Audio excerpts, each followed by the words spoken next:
Hello everybody, my name is Jason. I've got some rental properties on the southwest coast of Florida.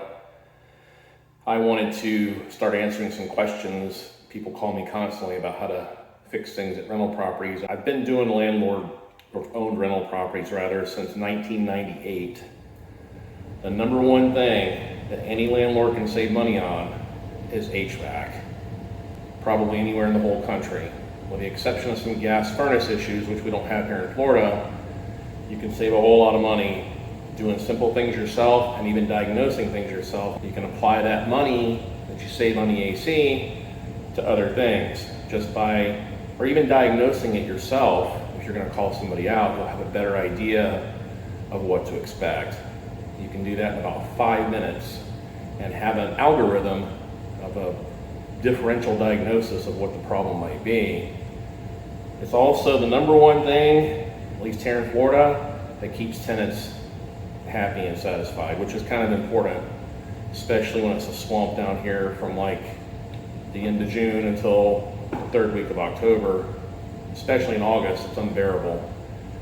So I'm going to walk you through and show you how you can do a 5-minute air conditioning diagnosis to have some kind of DDX as to what the problem might be and how you can handle it, what direction to go, what might make more sense, long-term, short-term,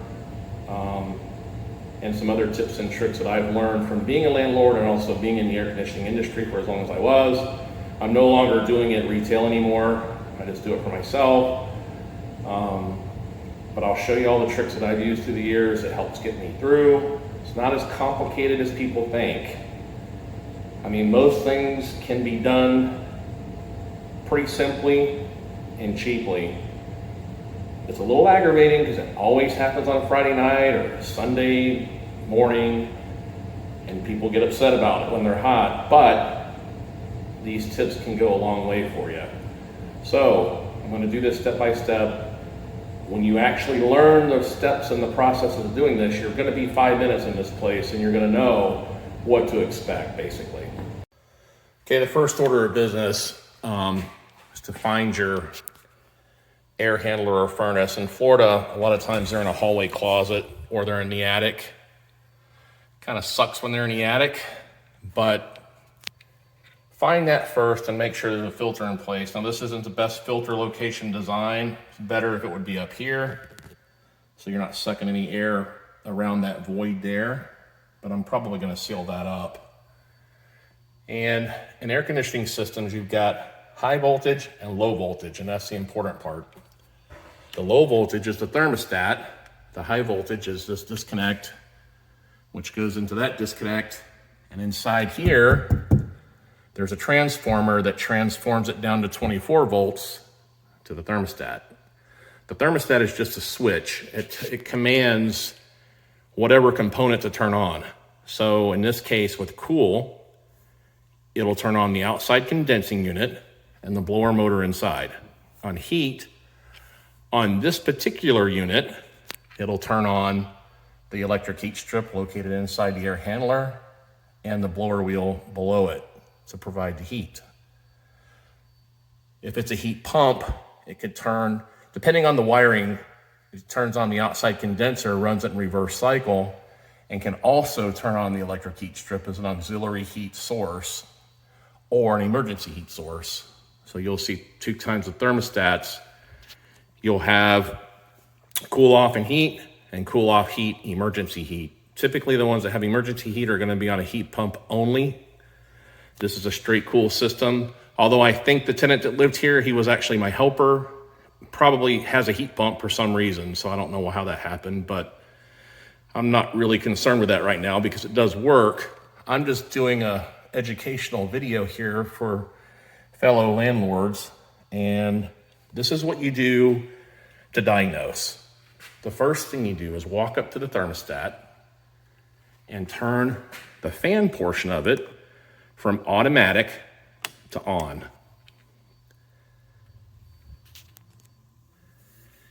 That fan motor kicked on. If that fan motor kicks on, we know absolutely 100% that there's low voltage and that the transformer inside there is working. If the blower motor kicks on and blows at what sounds and feels like the proper rate, we know that that works. So there's probably no low voltage issues on the furnace. No relays, no thermostat problem, no float switch, which would normally be down here. There's not one there. I think there used to be, and he took it out. We know our low voltage is working, so we can kind of assume it's gonna work outside as well. So what you'll do, turn this back to automatic, the fan will shut off. Some thermostats have a delay, and some equipment has a delay, where the fan motor will run for about another minute or 90 seconds, so don't be alarmed if it doesn't kick off right away. So, one big complaint we get from people all the time in the air conditioning business is I turned my air on and it didn't come on. Well, all these digital thermostats have a time delay built into them. So if you go up to this switch here and you go cool, off, cool, off, cool, off, or cool off, heat off, a sequence too quickly, the thermostat locks it out. And it does that to protect the compressor so it doesn't blow the compressor up, basically, or overheat the compressor. So go up to it next and turn it from off to cool. I heard the outside unit kick on. The inside unit kicked on. So now what you want to do is just wait about 15 seconds, 20 seconds, somewhere in that range. And you'll see, if you can get to it, this is called a line set. 2 pieces of copper. There's a fat one for gas, freon, gas state of freon. This one is liquid state of freon or refrigerant. You want to just walk up to it and touch them. This one here should start to get cool fairly quick, and it's going to get about as cool as like a can of Coke or a can of beer. They call it beer can cold all the time. This one, you're going to want it to be about 10 or 12 degrees warmer than the outside air. So if you know it's 90 outside, you're going to want this to be possibly 100 degrees. It doesn't have to be exact. It can just feel warmer, certainly warmer than this one.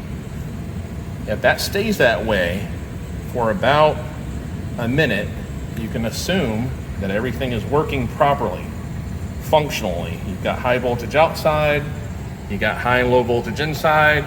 There's no electrical issues or probably no mechanical issues. Okay, we've let our air conditioning system run for a couple of minutes, and I'm gonna check these lines again. That one's still slightly warmer than what outside air would be, and this one is still cooling. Now the next thing to do is to go find a vent. There's a vent here. And what I do is go stick my hand up in front of the vent. This isn't very scientific. You have to move it around sometimes. Here's our air. And what you want to do, you want the airflow coming out of these vents to make sense. So if you're having to stick your hand really close to that vent to feel anything coming out, you probably have a dirty coil inside, which will lead to it freezing up, which is another big complaint, or a plugged up filter. It could be other things too, but that's the primary things that happen. This one, I can feel the air blowing right on my face, and I'm only 5'8" with an 8-foot ceiling. It feels nice and strong. By the way, another mistake that all tenants do, at least here, they open these grills up wide open, and it's not really designed to be that way. You should aim this airflow to the walls, because if that air blows straight down onto the floor, it's just gonna get sucked right down the hallway and back through the AC. Doesn't really fill the room with the air. You want it to move in a circle. So I move these things constantly, and the tenants open them right back up because they think if the air is blowing right down on top of their head, and I understand that, it's kind of like riding in the car, you want it to blow right in your face, but it doesn't really work that way too well in houses. It doesn't really get the far corners of the room cool. So correct that when you see it and explain it to them. The next thing that we're gonna do is we're gonna look at the coil. So to spare you guys having to listen to me grunt and groan, I'm gonna pause for just a second and try to get a light on the situation so we can see the coil, and I'll tell you how to handle that. Okay, here's our coil. And this coil is actually fairly clean, a lot cleaner than I expected it to be actually. This particular coil has 3 surfaces. It's got 2 in here, and there's 1 back here. This is a ream. A lot of reams are like that. They're like W coils. The ones that only have 2 are A coils. And then there's a front draw, which is the one where you're looking right at the coil. You want to be able to see the lines in those fins. Now this one is a little bit dirty, but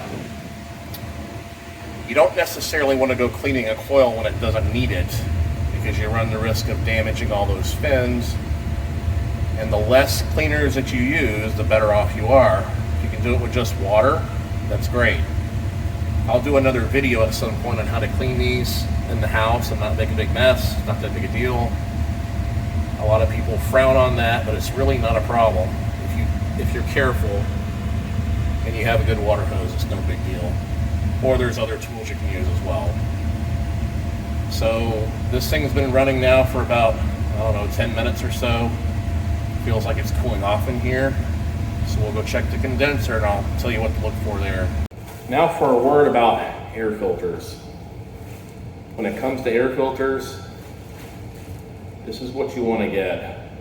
The cheapest, most transparent, translucent filters you can get, especially for rentals, because all those fancy Filtreats and MERV 6s and whatever they're called, while there is a time and a place to use those, in a rental it's not always a great idea, because what happens, they tend to clog up really quick, like in a matter of, sometimes it's hours, with just random dust and stuff that will never clog the coil up, or at least it won't do it immediately. It'll do it over time slowly, but if it clogs the filter up, you're gonna choke that CFM flow, and that coil is gonna freeze up, and you're gonna have more complaining.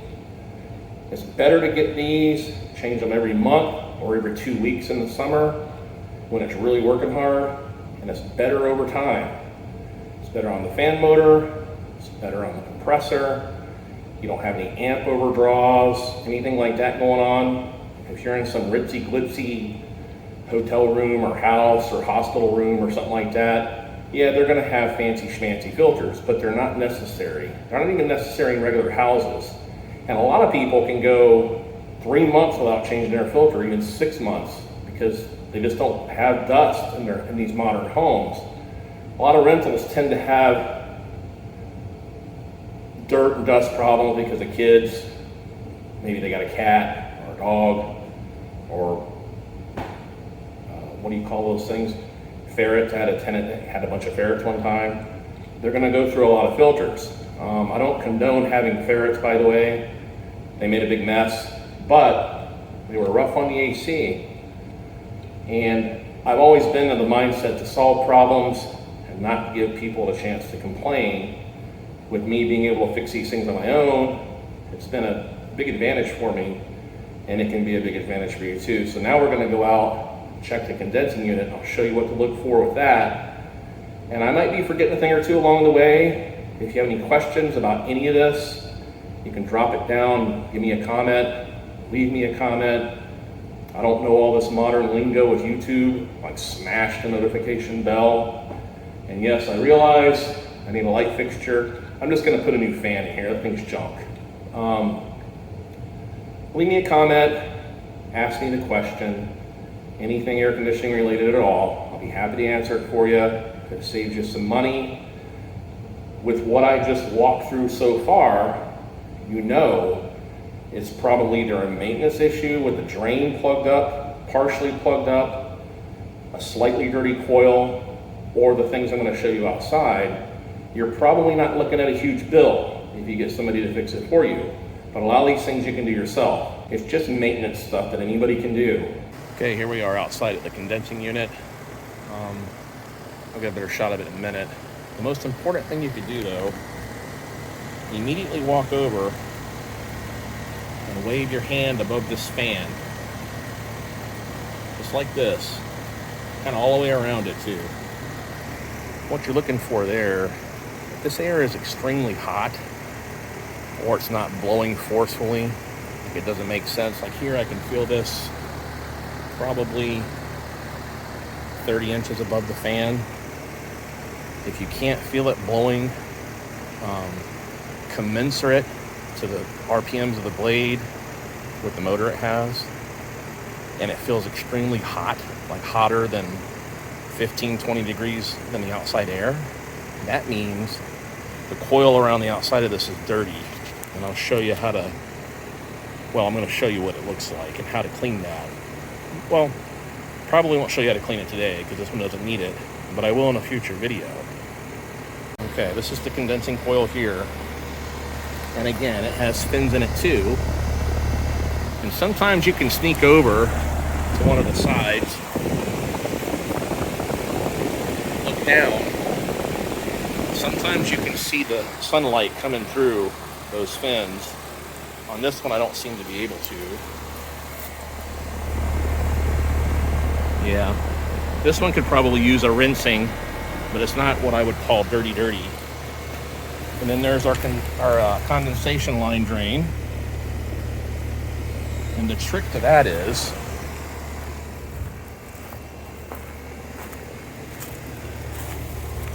first of all, you can see it dripping actively.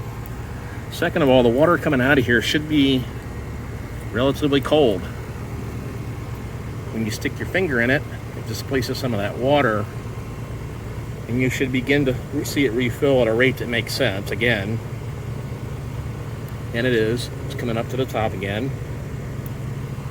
Same thing here. You got beer can cold and about 10 degrees above, and that's about right.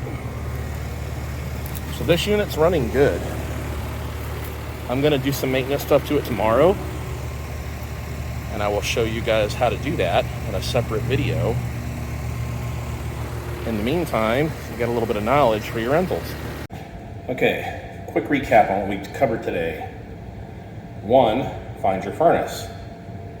2, find the thermostat. Turn it from fan automatic to fan on. Wait for the fan to come on. 3, turn it to fan automatic. Turn the system to cool. Wait about a minute. Check your copper lines. If all that's in place, takes less than 5 minutes, you're not looking at a big problem. Now there are situations where you can have a bad capacitor and the fan motor overheats, or inside or out on either motor. The compressor could have a pressure switch that will build up too much pressure.